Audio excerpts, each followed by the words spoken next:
Hey warriors, welcome to another episode of Fitness Law. I hope you love legs as much as I do, because that's what this episode's going to be all about.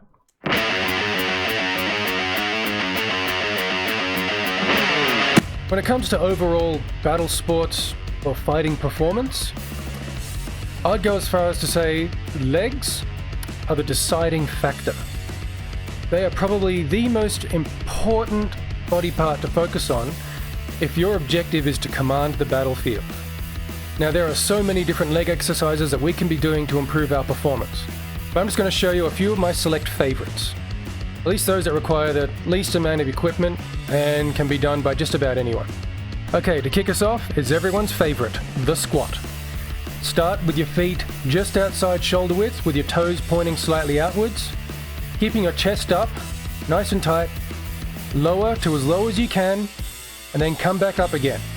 Avoid using momentum or lurching forward to come back up. You can stick your hands out for support. You don't have to go down as low as I am. You can come up a bit higher. Just do what you can. Squat holds. This one's really important if you're out there in the shield wall a lot. Squat down until you're about 90 degrees behind the knee and hold it there for as long as you can. Rinse and repeat until your legs are exhausted. You'll thank me later. Here's one for you skirmishers. Squat knee raises. Squat down, and on the way up, you're going to bring one of your knees up as high and as fast as you can. This will help you develop a little extra explosive power through the legs so you can cover more ground on the battlefield. Now, in the general fitness industry, the golden rule with squats has always been keep your knees behind your toes. And while that is a good general guide, it doesn't apply to everyone. We all have different shaped legs. It's actually more important that you keep your feet flat on the ground throughout the entire range of the exercise, and you keep your chest up, holding your core tight. That's what's most important. Okay, now we move on to lunges. From the starting position, you're going to make a long step forward, keeping your knee behind your toes, lower until your opposite knee is just above the ground.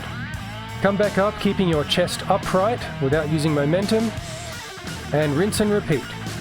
If you find this is a bit hard on your knees, you can do the reverse lunges. It's much the same, except you're taking a back step rather than a front step. I find this helps take the edge off the knees a little bit. For you skirmishers, we've got leaping lunges or plyometric lunges. You're going to do a forward lunge, and then you're going to come back up as fast as you can, do a jump, and swap your legs in midair. Rinse and repeat. This helps produce more explosive power through the legs. Now, if you want a bigger challenge, we've got goblet squats. This is just doing the normal squat, but you're holding a weight up against your chest, either a kettlebell or a medicine ball or a dumbbell. We can also apply this to a lunge. Again, holding that weight up against your chest and doing the lunge as normal. If you're the type to rely on a lot of dodging, I recommend side jumps. The exercise is as simple as it sounds. You're just going to be leaping from side to side, leaping as far as you can and as fast as you can, safely.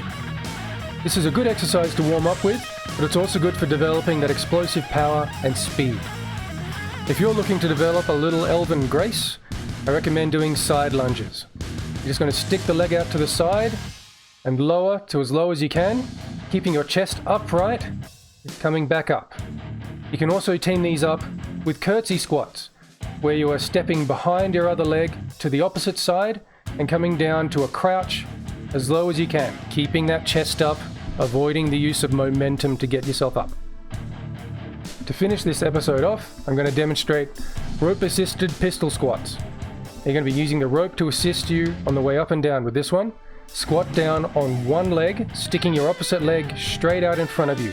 Keep your chest upright and use your legs as much as possible to get back up again. If you can do these without the rope, you have accomplished something pretty spectacular. There you go. All the exercises you'll ever need to develop strength, power, and endurance in your legs that's applicable to battle sports. There are so many more leg exercises I'd love to show you, but I'll save those for future episodes. In those, we'll be focusing on some very specific training goals.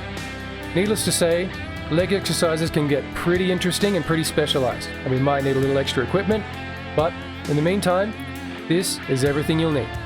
Make sure you subscribe to my channel and go and check out the channels Gorak Lapa and No Larping Matter. Their links are down in the description. We're collaborating and producing some work together very, very soon. Keep an eye out for that. Okay, bye-bye.